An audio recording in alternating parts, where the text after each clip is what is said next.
Assalamualaikum warahmatullahi wabarakatuh.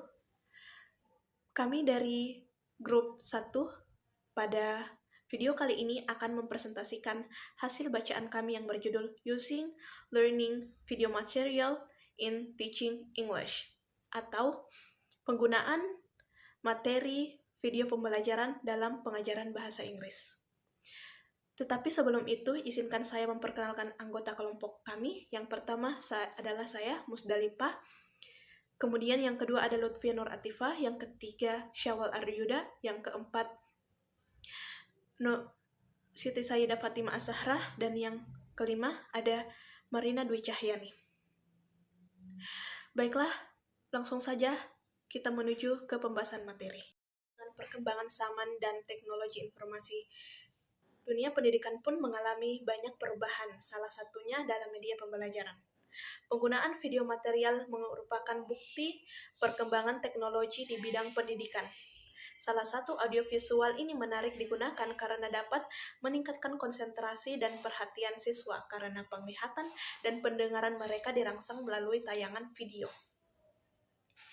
Ini juga sesuai dengan pendapat Shakir pada tahun 2006 yang mengatakan bahwa semua materi audiovisual memiliki kontribusi yang baik selama digunakan pada waktu dan tempat yang tepat, sehingga bermanfaat dalam proses pembelajaran karena siswa menggunakan mata dan telinganya dalam proses tersebut. Adanya materi video pembelajaran sebagai salah satu media yang digunakan dalam pembelajaran diharapkan dapat meningkatkan rasa ingin tahu siswa dalam belajar, konsentrasi, dan keingintahuan siswa terhadap pembelajaran bahasa, khususnya bahasa Inggris. Yaitu definisi materi video pembelajaran.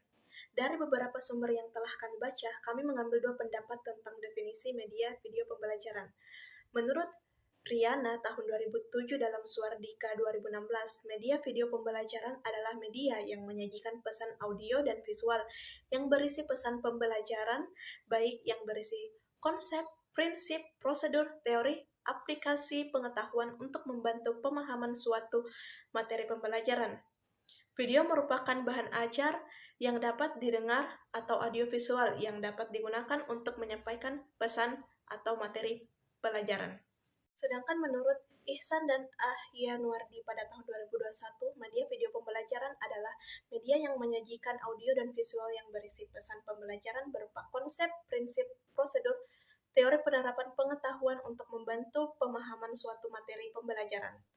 Dari kedua pendapat tersebut, dapat disimpulkan bahwa materi video pembelajaran atau media video pembelajaran adalah media yang digunakan untuk menyajikan pesan melalui audio dan melalui visual, yang berisi pesan pembelajaran baik dalam konsep, prinsip, prosedur, teori penerapan pengetahuan untuk membantu pemahaman suatu pembelajaran. 2. Materi video pembelajaran. Hairunisa, Nasruddin, dan Waloyo tahun 2020 menyatakan tentang data yang digunakan untuk setiap komponen dalam proses pengembangan materi video pembelajaran. Berikut contoh yang digunakan oleh Hairunisa, Nasruddin, dan Waloyo tahun 2020. Nomor 1. Pengenalan video. Tujuan dari pendahuluan ini adalah untuk menarik perhatian siswa pada topik. Pendahuluan video pembelajaran yang ditampilkan di awal dan tidak dapat dipisahkan dari materi yang akan disampaikan, menguraikan ruang lingkup materi pembelajaran dengan tetap menghubungkannya dengan minat siswa. Yang kedua, pembukaan video. Tujuannya adalah untuk membahas materi pesan singkat dan pedoman, memberikan pendekatan langkah demi langkah untuk memahami materi, menjawab pertanyaan untuk membantu pemahaman, meringkas materi, dan menjalankan tugas. Yang ketiga, tampilan dan pemecah kebekuan. Peneliti menggunakan animasi yang disukai anak-anak untuk menarik perhatian mereka, sehingga memudahkan mereka untuk memahami dan membayangkan materi selain itu. Peneliti memasukkan permainan pemecah kebekuan yang disebut crossword, yang tidak hanya berfungsi sebagai pemecah, tetapi juga membantu siswa meningkatkan kosakata mereka. Yang keempat, materi video. Bahan-bahan ini memainkan peran penting dalam kurikulum dan harus dipersiapkan dengan baik untuk mencapai hasil pembelajaran yang efektif.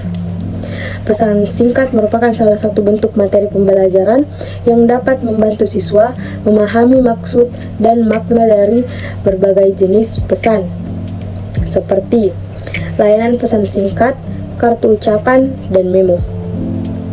Oke, yang kelima yaitu pertanyaan. Mengajukan pertanyaan memungkinkan siswa untuk memahami konteks dan isi materi dengan mendorong mereka untuk mencari informasi dan menganalisa apa yang telah mereka temukan.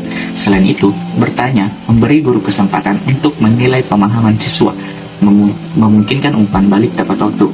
Pada dasarnya, mengajukan pertanyaan adalah cara mendasar untuk memperoleh informasi dalam materi pelajaran apapun. Dalam proses pembelajaran, bertanya memfasilitasi interaksi yang dinamis antara guru dan siswa, serta antara siswa itu sendiri. Mengulangi pertanyaan yang berkaitan dengan materi pembelajaran dapat lebih membantu dalam referensi pengetahuan yang sering dihargai oleh siswa. Yang keenam yaitu latihan. Mencapai hasil yang baik membutuhkan latihan teratur, keterlibatan aktif, ketekunan, dan kemauan untuk terus berlatih, bahkan ketika sumber daya terbatas. Memasukkan latihan ke dalam materi pembelajaran dapat membantu mengatasi kesulitan yang muncul dengan memungkinkan siswa untuk berlatih dan mengembangkan keterampilan pemecahan masalah mereka. Untuk membuat latihan yang efektif, mereka harus selaras dengan indikator RPP. Dalam hal materi, pesan singkat terdapat dua indikator, yaitu mengidentifikasi struktur teks dan unsur kebahasan yang terdapat dalam pesan singkat dan pengumuman, pemberitahuan. Dan yang kedua, menjelaskan struktur teks dan unsur kebahasan yang terkandung dalam pesan singkat dan pemberitahuan. Yang ketujuh, yaitu ringkasan. Setelah semua materi, pesan singkat telah disajikan, penting untuk memberikan ringkasan. Dalam konteks video ini, rangkuman berfokus pada nilai-nilai moral yang dapat diperoleh siswa dari materi tersebut. Nilai-nilai moral berfungsi sebagai sumber motivasi karena mendorong individu untuk bertindak dengan cara yang positif dan bermanfaat. Dalam hal ini, yang dimaksud dengan moralitas adalah perbuatan yang mengandung nilai-nilai positif dan kebaikan. Dan yang kedelapan adalah tugas atau PR. Tujuan utama pemberian pekerjaan rumah kepada siswa adalah untuk meningkatkan motivasi mereka untuk belajar tidak hanya di sekolah, tetapi juga di rumah. Selain itu, beberapa guru memandang pekerjaan rumah sebagai alat yang efektif untuk mengukur kemajuan siswa. Pemberian pekerjaan rumah memungkinkan siswa untuk belajar di rumah yang bermanfaat dalam meningkatkan keterampilan mereka karena mereka yang dapat meninjau pelajaran yang telah dipelajari dan meningkatkan ingatan mereka tentang materi tersebut. Peneliti mengusulkan dua tugas untuk siswa. Yang pertama, melibatkan penulisan dua contoh pesan singkat beserta strukturnya, sedangkan yang kedua, melibatkan pembuatan contoh pesan singkat berbasis teknologi, misalnya menggunakan WhatsApp. Dengan kemajuan teknologi, menulis pesan singkat juga sudah memulai memanfaatkan teknologi. Pada materi video pembelajaran ada beberapa keuntungan atau kelemahan. Yang pertama, keunggulan menggunakan materi video pembelajaran.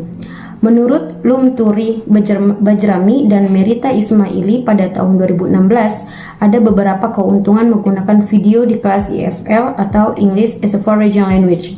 Di antaranya yaitu yang pertama, penggunaan materi video memiliki banyak keuntungan seperti merangsang kemandirian dan proaktivitas siswa. Ketika guru membawa materi video ke dalam kelas bahasa Inggris mereka, siswa dapat secara langsung memperoleh sejumlah besar informasi latar belakang, budaya, dan sikap emosional tentang materi pembelajaran. Yang kedua, yaitu video juga bisa lebih memotivasi daripada bentuk materi otentik lainnya. Menurut Christopher dan Ho pada tahun 1996 di halaman 86 memberikan alasan lain mengapa demikian, karena itu bisa menghibur. Elemen musik dan setting dapat membuat pengalaman yang menyenangkan bagi peserta didik. Dan yang ketiga dan yang terakhir, video meningkatkan pemahaman lisan, merangsang interaksi dan komunikasi siswa dengan teman sekelas lainnya. Dan adapun kelemahan penggunaan materi video pembelajaran yang menurut Rizky tahun 2019 menyatakan bahwa meskipun materi video dapat menjadi alat pengajaran yang berguna, namun memiliki beberapa kelemahan seperti kendala teknis seringkali dapat menghambat guru.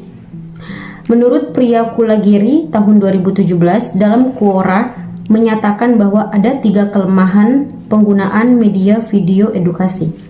Yang pertama, memutar video dapat menggunakan banyak bandwidth dan dapat memungkinkan memerlukan waktu untuk memuatnya. Dan yang kedua, video dapat menjadi gangguan jika struktur video tidak sesuai dengan apa yang perlu diajarkan. Dan yang terakhir, sulit dan memakan waktu untuk menemukan video berkualitas.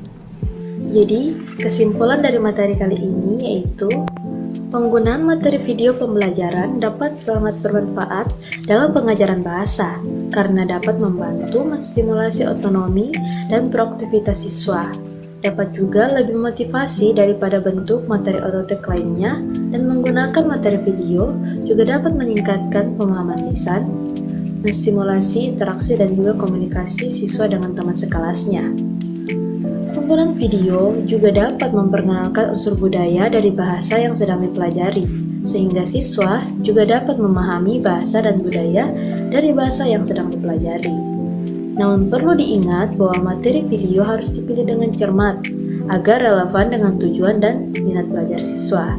Jadi sangat penting untuk memilih video yang sesuai dengan materi yang disampaikan dan melihat berapa menarik materi tersebut. Jika guru salah dalam memilih materi, maka akan lebih sulit bagi guru untuk melakukan proses pengajaran.